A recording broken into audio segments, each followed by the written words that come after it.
Hello and welcome to Four Corners. Tonight, secrets, spies and useful idiots. In the second part of our special series on Donald Trump and his Russia connections, we bring you the story of two key players central to the allegations of collusion between the Trump campaign and Russia.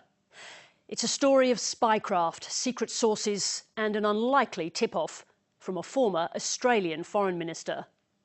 As the 2016 presidential campaign gathered steam, two of Donald Trump's foreign policy advisers became targets of Russian interest. What happened next led to the opening of an FBI investigation that has since transformed into the special prosecutor's wide-reaching probe of Russian interference in the US election. The story of these men could come from the pages of a spy thriller, except that it's real.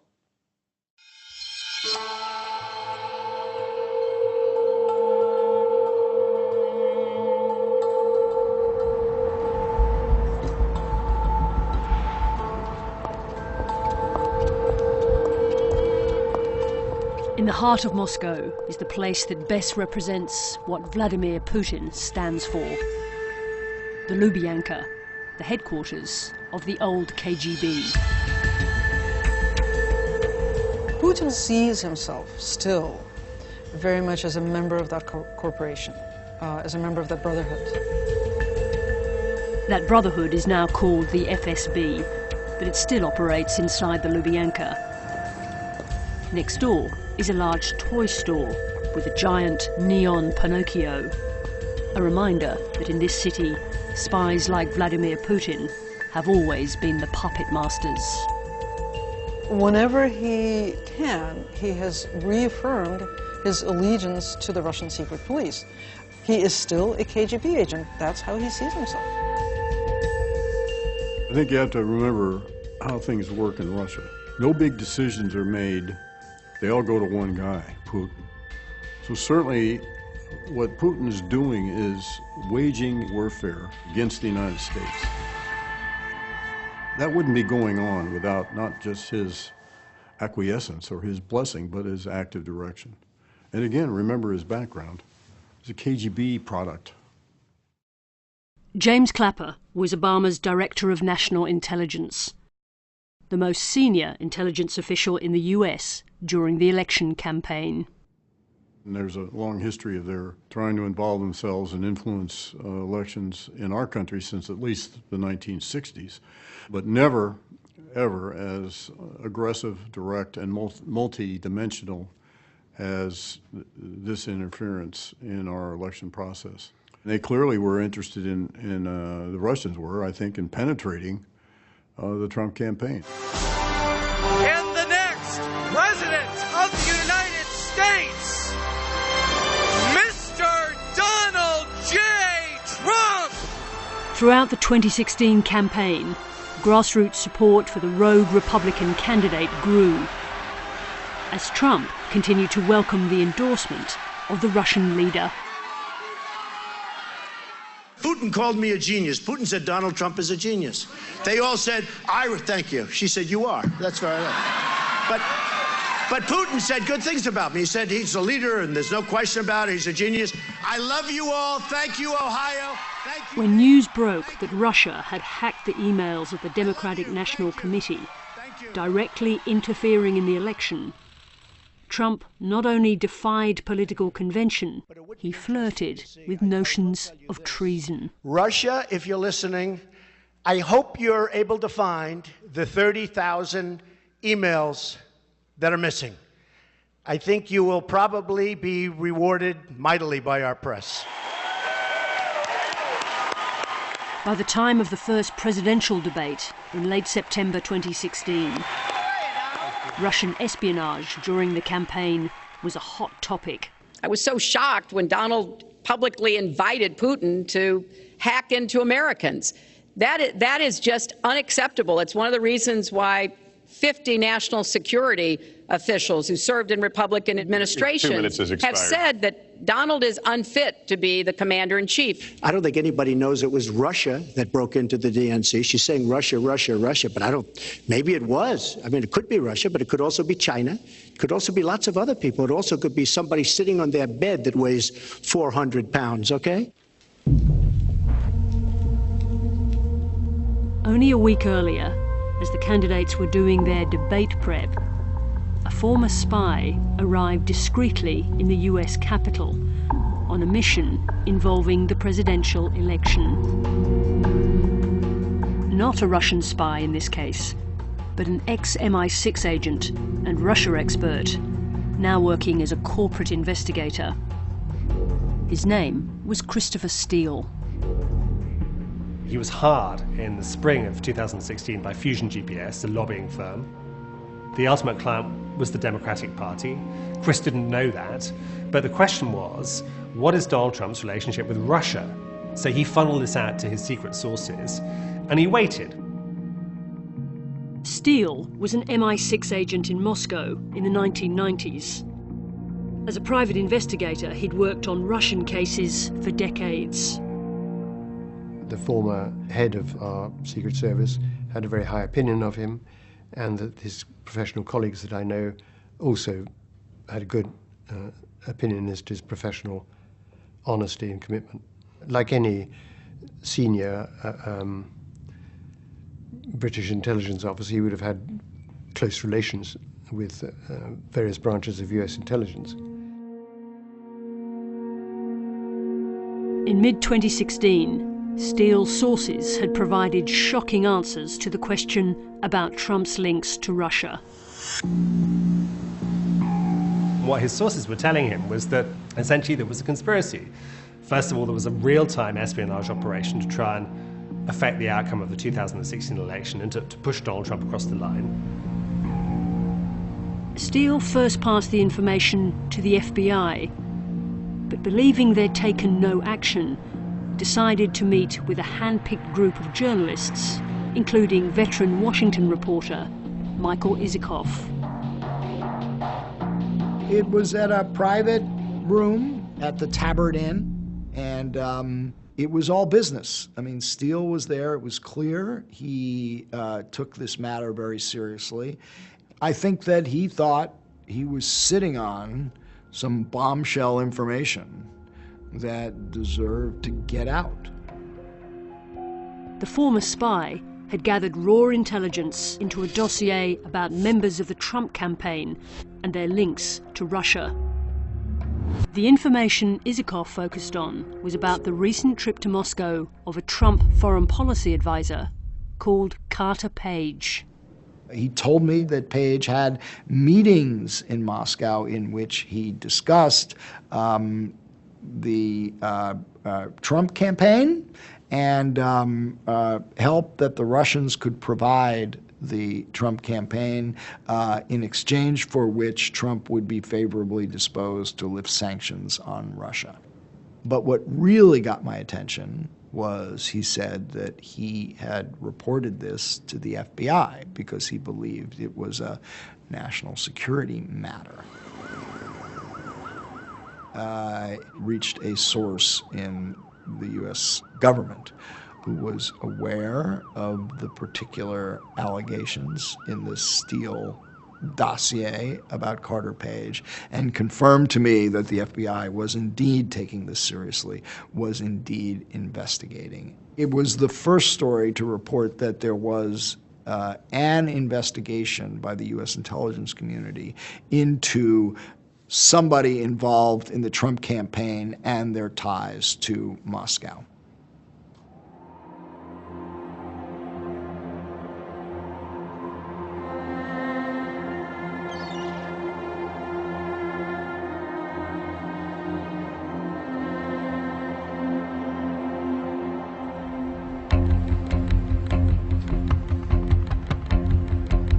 The ritzy streets of Midtown Manhattan, home to Trump's headquarters and former Moscow banker and naval officer Carter Page.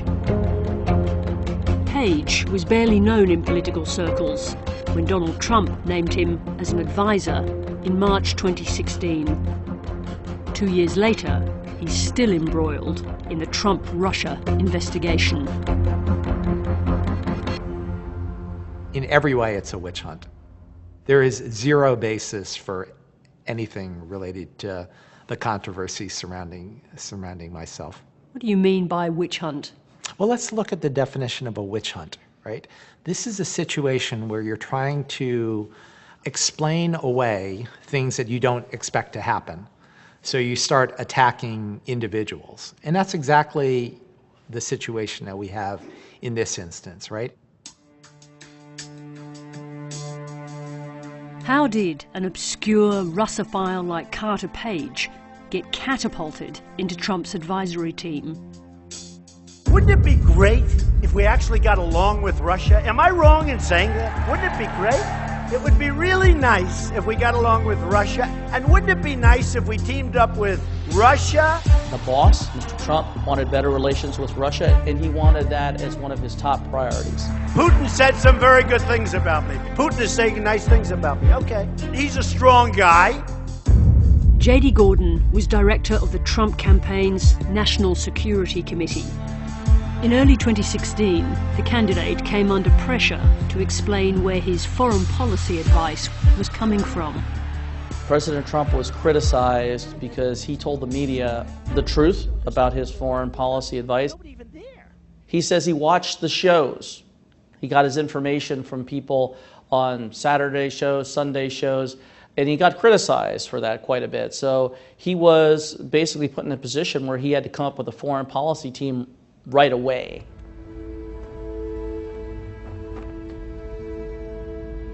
Trump brought a list of advisors to an interview with the Washington Post.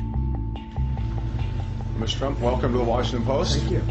We heard you might be announcing your foreign policy advisory team soon, if there's anything you can share with us. Well, you know, I hadn't thought in terms of doing it. If you want, I could give you some of the names. Carter Page, PhD. George Papadopoulos. He's an oil and energy consultant. Excellent guy. And I have quite a few more. In the chaos of the Trump campaign, Carter Page wasn't a first pick. Had the list that Senator Sessions and I have been working on made it first to President Trump, Carter Page obviously would not have been on that list because we did not know who he was. Every presidential campaign, and I have a veteran of 10, forms a foreign policy advisory committee. They have no authority to speak for the campaign. They're zealous. In the case of Carter Page, he is smart enough to know that if you can get on the committee, that's a marketable quality abroad, and he's in the business of making money. If he does it legally, there's nothing wrong with that. You weren't a well-known figure in foreign policy circles, but you did have some substantial experience in Moscow. Tell me about that. You know, and this is another misnomer, right, where people play up that I'm just the Russia guy, right? And I think that was part of the reason I was such a central target when they wanted to start this witch hunt, false storyline about, you know, some corrupt intent or quote-unquote collusion with Moscow. Well, here's someone who actually lived there and worked there.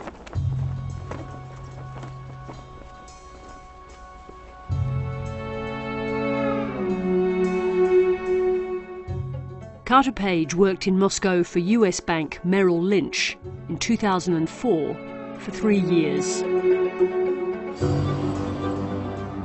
At the time, Sergei Alexishenko was chairman of Merrill Lynch Moscow.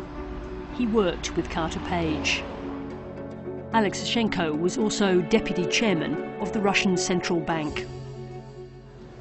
He spent several years in Moscow, but he was not able to speak Russian fluently. Did he stand out in the company? No. He left Merrill Lynch. It seems to me it was in 2007, and 2007, when he recognized he will not be promoted. At least from the time I know him, he was very naive, and as I read what he said in interviews, what he read in Moscow, how he behaved himself in Moscow, he was very naive. He said he was an informal advisor to the Kremlin. Does that sound like the Carter you know? Nothing close to the truth. Yeah. Look, he was, once again, he was a very, very medium-level guy with no exceptional relationships. I honestly am not sure I can sort him out in my own mind, whether he was doing something nefarious or was just naive. I don't know. But I do know that he was a matter of concern to the FBI since he was on their scope since about 2013 for his interactions with known Russian operatives.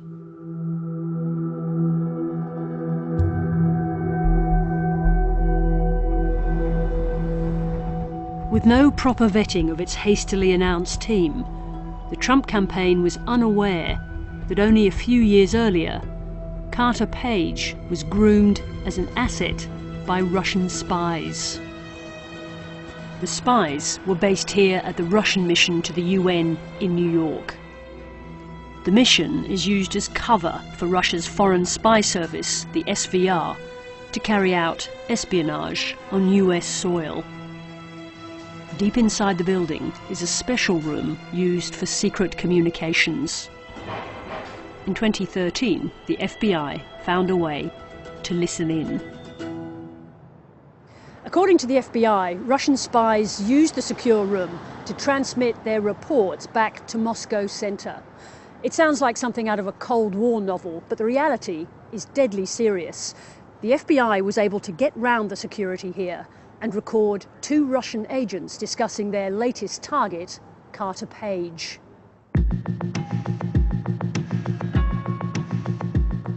The 2 agents were Viktor Podobny and Igor Sporyshev.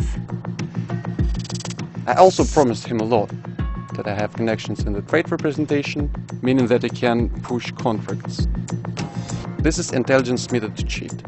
You promise a favor for a favor, you get the documents from him and tell him to go fuck himself. How did Podobny approach you? How did you come across him? This was another complete nothing of a story, right? I met this junior diplomat, 20-something-year-old guy, and we had a chat at the Asia Society up on Park Avenue here. And we had a chit-chat, you know, no big deal. We exchanged cards and stayed in touch a little bit. The way that they work, sometimes they'll spot someone who looks like they might be potentially of some interest, and they'll take a look at them and see whether the person has interesting access, that is to power brokers in the United States, and then whether they might be suitable for clandestine operations.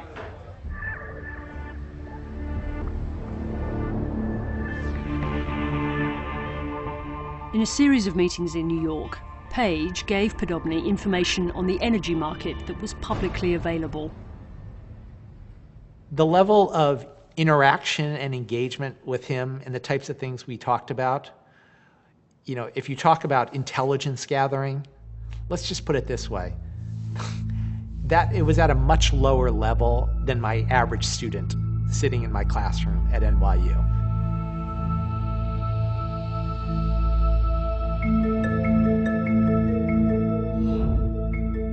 In the FBI transcripts of their conversations, the spies focused on Carter Page's interest in Russia's biggest energy company, Gazprom. He went to Moscow and forgot to check his inbox, but he wants to meet when he gets back. I think he's an idiot. He got hooked on Gazprom, thinking that if they have a project, he could rise up. Maybe he can, I don't know. But it's obvious he wants to earn lots of money. Without a doubt. For now, his enthusiasm works for me. They're talking about Gazprom, right?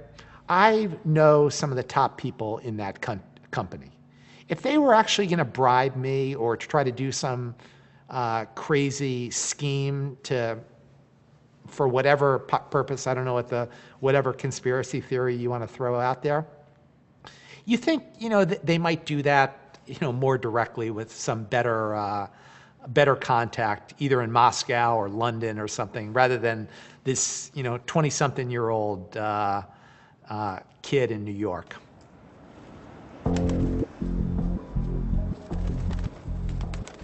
The FBI decided it was time to step in. They called Carter Page to a meeting at the Plaza Hotel near his office to tell him the real identity of the man he was dealing with. It must have been a surprise when the FBI came to see you. I had been speaking to the CIA and FBI on countless occasions over decades, right? No big deal. So, surprise? No, not really. But, you know in this case... People reach out to me, and I'm happy to help. You know, it's similar to my volunteering in the Trump campaign. Sure, though Podobny was an agent for the SVR, he was the real thing, and he was trying to cultivate you as an asset. So that's a real thing. He never cultivated anything as an asset, so it's a complete misnomer. The Spies were indicted for espionage in 2015, but because they had diplomatic cover, they were allowed to leave the US. Carter Page wasn't accused of any wrongdoing, but he was now on the FBI's books as a potential Russian asset. We have some big numbers coming in. By the middle of 2016, Donald Trump was close to clinching the Republican nomination. Together, we accomplished what nobody thought was absolutely possible. Behind the scenes, Page was trying to insert himself into the campaign. It's going to be beautiful. Remember that. I told him I didn't need to hear anything he had to say about Russia, because he had all these ideas and thoughts. And I said, Carter, look, Mr. Trump's worldview is fairly clear. He wants to have better relations with Russia.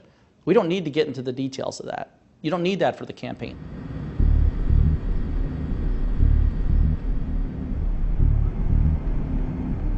Page might have continued to fly under the media radar had he not accepted an invitation during the campaign to deliver a speech in Russia. I'd spoken to a lot of the top universities in Moscow countless times before over the years, and I was offered, invited to come then. I advised him against it. I thought it would reflect poorly on the campaign and it would generate a lot of negative publicity. He eventually went around me to the campaign chairman and got permission anyway, and he went. And we've been paying the price since then, unfortunately. Page had been selected by the Russians to give the commencement speech at the new economic school in Moscow, the same event President Barack Obama spoke at in 2009. Page's mostly turgid address included one section on Russia, bound to please his hosts. Thank you very much. Washington and other Western capitals have impeded potential progress through their often hypocritical focus on ideas such as democratization, inequality, corruption, and regime change.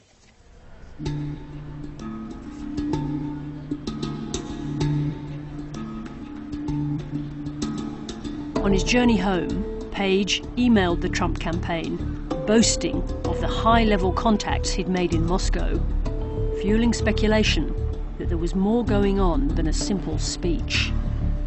He wrote, "I'll send you guys a readout soon regarding some incredible insights and outreach I've received from a few Russian legislators and senior members of the presidential administration here."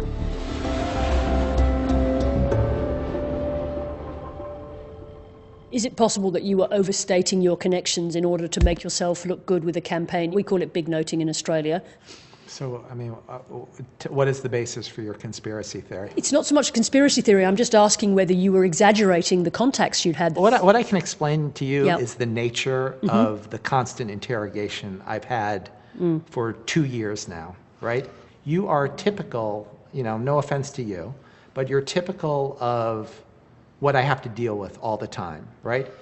To be straight, what we're looking for is clarity, that's all. So there's a series of things that have been said about you. What you're saying is taking a step away from clarity. Well, let's go back just throwing more mud, in the water. So let's go back to clarity. Let's get on track to that, because obviously what happened as a result of that particular trip is that your life went really significantly off the rails. No, but you're insinuating that that's me. That's not my actions. That's the fact that they have a photo of me in Moscow, right? So if you have this false theory out there and you want to attack someone, and you have someone who's a supporter of this individual and a photo of him in Moscow, this is the wonderful jackpot.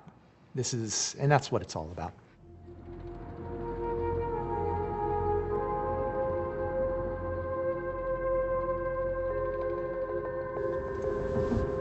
Dan Hoffman was one of America's top spies, He was CIA station chief in Moscow. He's back now in the CIA homeland of Virginia. Hoffman recognizes Page's potential value as a target for Russian espionage. If Carter Page had asked me before he went to Moscow, hey, what should I be concerned about? I would have said, you're under a microscope like you've never been. You are a person of interest and they will be tracking you.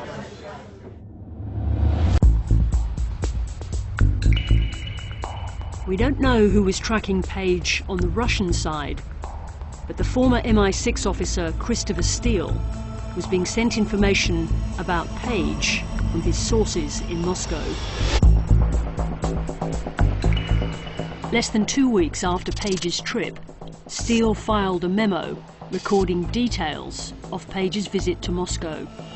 According to Steele, Page had met senior Russian officials, including Igor Sechin, head of Russian oil giant Rosneft, Russia's second-largest state-owned energy company.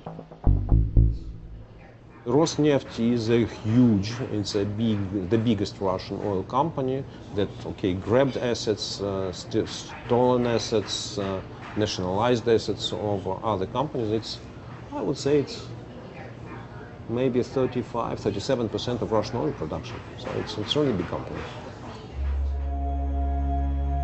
Rosneft HQ sits on the Moscow River overlooking the Kremlin.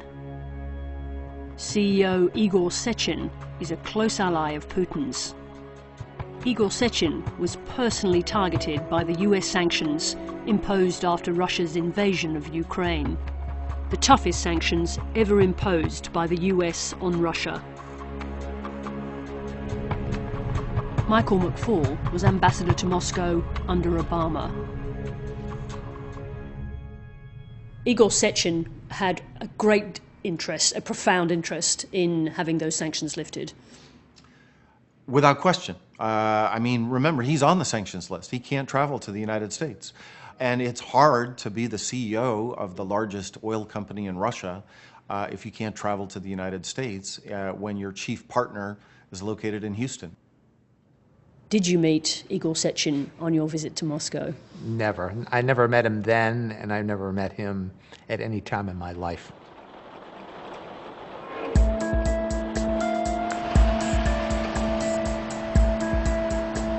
Steele sources claim that Sechin offered energy deals for the US if Trump would lift the sanctions, and a personal kickback for Carter Page.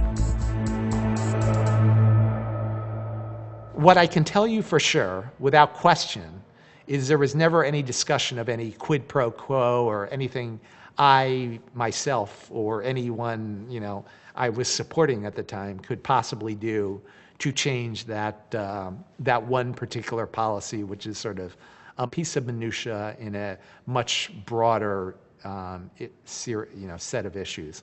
The sanctions issue isn't a minutia issue. It's a big deal. Whatever else we know that those people who are targeted by sanctions would very much like those sanctions to be lifted. So it is a significant subject. To me, it is minutia. So you're free to have your opinion. I think now I'm free to have mine. Page has repeatedly denied meeting Sechin in Moscow, but under oath to a congressional committee, he conceded he had met with another Rosneft official, Andrei Baranov. So what? I mean, this is a complete joke. We went to a party to watch the Euro Cup football match, right? It's organized by a bank, a packed bar in Moscow. There's tons of people there, and we're watching a football game. Portugal, I think, was playing Wales that day, and everyone's focused on Ronaldo's goal, right? So that was sort of the topic of conversation. We had a brief chat, and so this is just sort of the desperation of various DNC operatives to this day trying to make something out of nothing. So, did you discuss sanctions with Baranov? I can't say that. I'm careful in terms of the wording, right? Sanctions is a topic that people in the economy talk about at some point. Did it possibly come up? I have no recollection. I have no idea. It may have been a couple of words in passing. It's interesting because Page denied everything, just sort of sweeping, this is all nonsense, nothing like this is true. When he finally was forced to testify before the House Intelligence Committee, turns out that those denials were not quite as airtight as he initially suggested. It does suggest that there was something real that Steele was picking up on. The former Moscow station chief has a different theory about the information Steele collected. I can tell you from my own experience, it's extraordinarily difficult to collect intelligence inside Russia. It's especially difficult to do it in that way when the person who was collecting that information, Steele, didn't travel himself to Russia. The Russians might have been tracking him as well, and certainly tracking his sources traveling inside to Russia or trying to collect information inside Russia. And then once they spotted that, if my theory is right, then they would have used the dossier as a conduit for their own disinformation. He's not part of our national security or foreign policy. When news of Page's trip to Russia broke in the media, he was denounced by the Trump team. Is he not part of the campaign anymore? He's not part of the campaign anymore? He's certainly not part of the campaign that I'm running, meaning we don't have him. We have a number of people, fabulous people, men and women, as part of our national security and foreign policy team, and he's not among them. Unfortunately, Carter Page fell right into the trap. He walked right into the lion's den, dragging the rest of us with him, and deep state folks like James Comey, they latched onto this piece of evidence to say, oh, there could be collusion, Carter Page. You must have felt bad about the fact that, I think you said that you'd caused embarrassment to the campaign. I didn't cause embarrassment to the campaign, just to be clear. Mm-hmm. This is a complete smear from, people that were paid millions of dollars, this big dollar-funded propaganda campaign to just tear someone down. So it's pretty sad, actually. Page was investigated by the FBI, but never charged with wrongdoing. He was out of the campaign. But another of Trump's foreign policy advisors was targeted by Russian spies in a game with even higher stakes.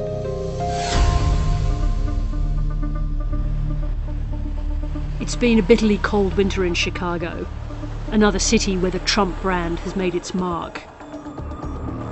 This is the hometown of Donald Trump's former foreign policy advisor, George Papadopoulos, one of the central characters in the case for collusion. The question you always ask is, are they witting or unwitting of Russian interest in them? So Papadopoulos may not have been witting of Russian intelligence interest in him. Papadopoulos was arrested last October for lying to the FBI about his Russian contacts during the campaign. He said that when I was arrested, I gave your number to the agents, like say, please call her to say, what's happened to me. His wife, Simona, a lawyer, is telling his story because he can't. Papadopoulos is cooperating with Mueller's investigation of Trump campaign officials. When time is right, he will share his own experience. So, as far as I know, Russia was a priority, and they were informed about every initiative he would take, and his purpose was to look bigger and to please his bosses. George was a young guy in his 20s, a very ambitious guy, but he really didn't have the qualifications to be on the National Security Advisory Committee. Just like Carter Page, Papadopoulos was plucked from obscurity to join Donald Trump's team of advisors. I inherited George and I inherited Carter and the others. So my job was to manage them and to make sure that they didn't embarrass the campaign, didn't embarrass Mr. Trump. All talk, no action. In the end, what happened to Papadopoulos went way beyond embarrassment.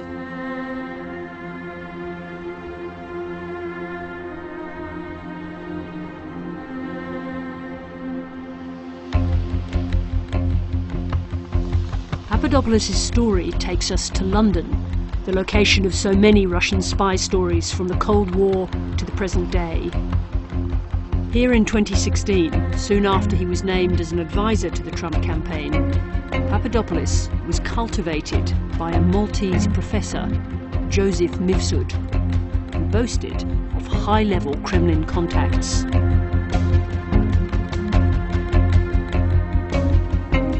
He's not someone that Papadopoulos would have been worried about meeting. What you don't realize is that behind that guy, maybe there are some nefarious people with some nefarious aims. Until this name came up, which is Joseph Mifsud. At the time, I didn't know it was the genesis of the Russia investigation. I didn't know any of that. La filosofia può aiutare. Professor Joseph Mifsud taught at universities in the UK and Europe and ran an organisation called the London Centre of International Law Practice. Simona worked here for Mifsud. They never paid me, and they said, don't worry, you have to think big, they told me. Joseph Mifsud said, you have to think big, you don't have to think about the salary. I thought everything was a facade for something different. I thought everything was extremely unclear and unprofessional, and my feeling were it was the most shady person I ever met.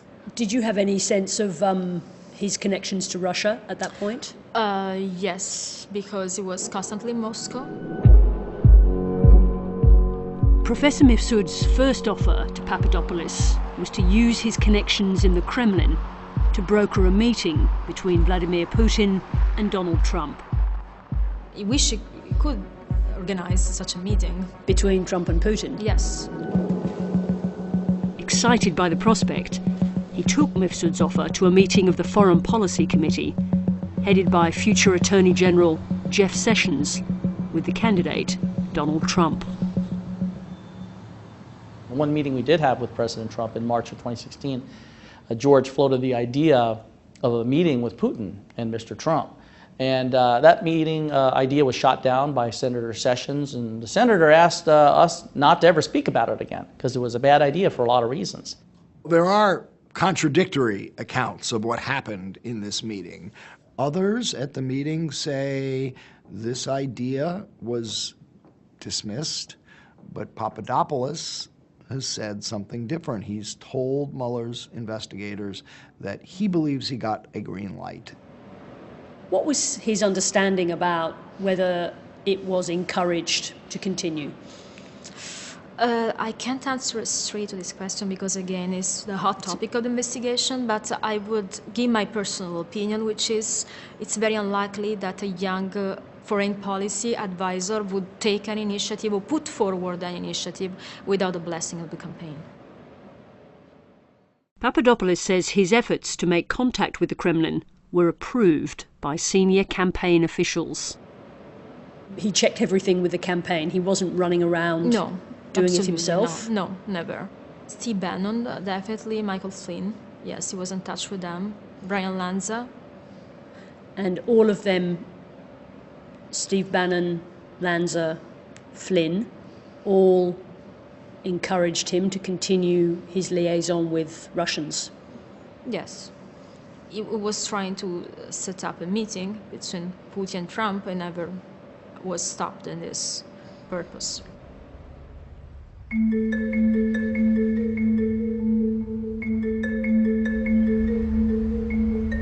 On April the 26th, Mifsud invited Papadopoulos to breakfast at a hotel in London's business district. This was 2 months before the news broke about the Russian attack on the Democratic National Committee.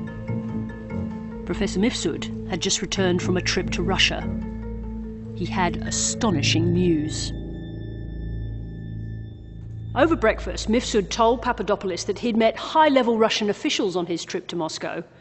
Those officials, he said, had dirt on candidate Hillary Clinton in the form of thousands of emails.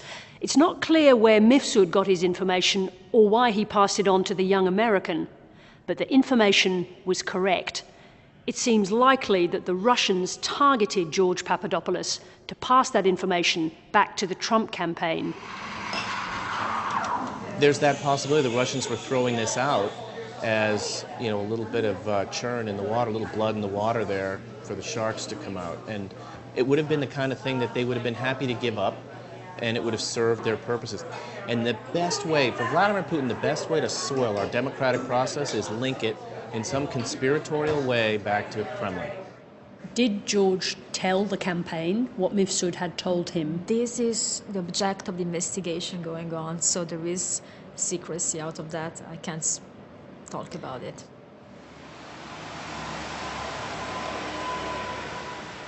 For the special prosecutor looking for evidence of collusion, this piece of the puzzle could prove to be critical. We don't know who in the campaign Papadopoulos told about the Russians' stolen emails. But we do know he passed on the information to another contact in London soon afterwards. At a wine bar in South Kensington, Papadopoulos met Australia's High Commissioner, Alexander Downer. How did he come to meet Alexander Downer? I think he was introduced to him by his assistant. Downer's colleague from the High Commission organised and attended the meeting, a witness to the conversation. It's been widely reported that Downer and Papadopoulos were drunk. Both men deny it. I don't know how many they had to drink, the two guys, the ambassador and George. It basically fed into this witch hunt of here's this kid in his 20s mouthing off to this Australian ambassador who he probably shouldn't have even been with in the first place, both of them over drinks. And then that gets through the Australian intelligence to the US national intelligence agencies.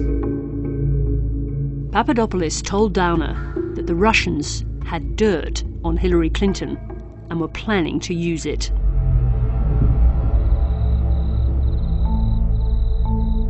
Downer promptly cabled the startling information back to Canberra. After careful deliberation, it was passed on to the American authorities, prompting the FBI to open an investigation and send agents to London to interview Downer. So, the now far-reaching investigation into whether Trump or his associates colluded with the Kremlin may have started here at the Kensington wine rooms with Australia's former foreign minister. You know, opening up an investigation about a presidential candidate's campaign in the midst of a campaign, that's a big step to take. And the FBI is going to be cautious about doing something like that. Doesn't necessarily mean that they think that there's active collaboration by people in the Trump camp, although you can't rule that out. But you want to understand what a major foreign adversary is doing on your soil.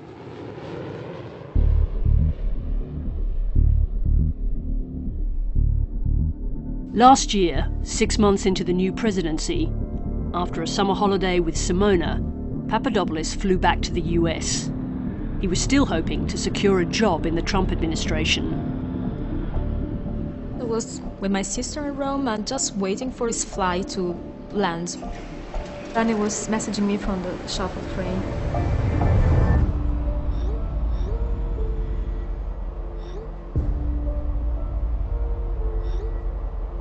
And then he told me, I see somebody staring at me in a suit and tie, and it's quite weird look.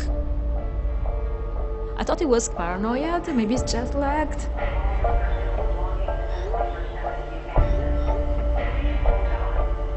The man in the red tie was an FBI agent. He arrested Papadopoulos and took his phone. And then silence. Yeah. They put him to jail, then to the courtroom, all this in the space probably of 48 hours. And he was literally scared to death.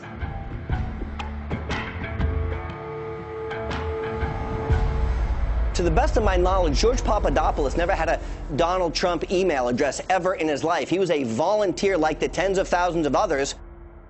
As the bearer of another scandal linked to Russia, when news of Papadopoulos' charges broke, he was immediately denounced by the president and his former campaign colleagues.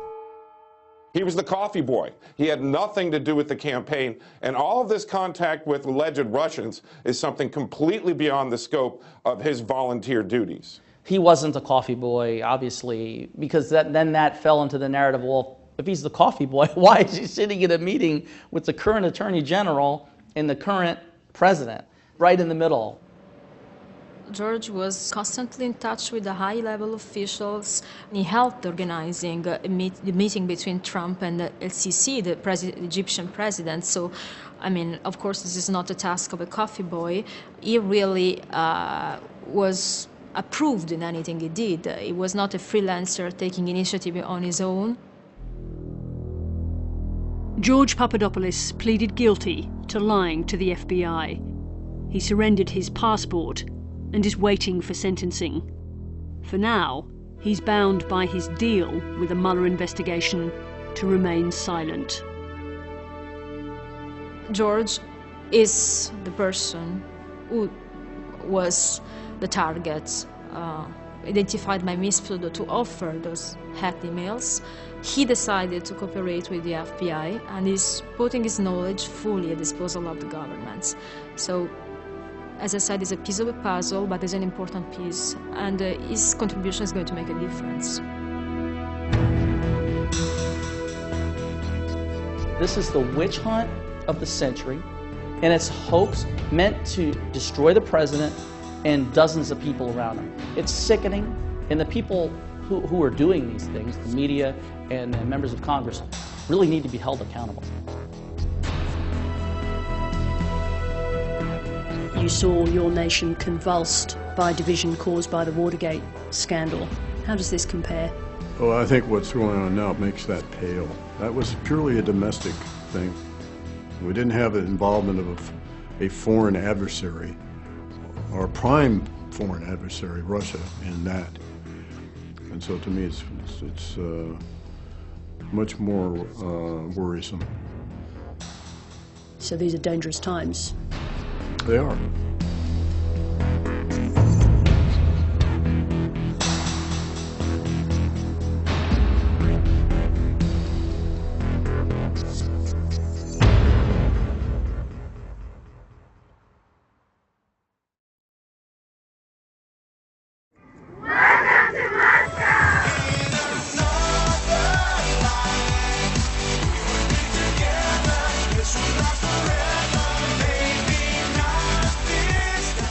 Follow the money, follow the sex. Hello. Knowing his tastes and the fact that he's an extreme germaphobe, the idea of him being involved in the kinky scene, I find unlikely.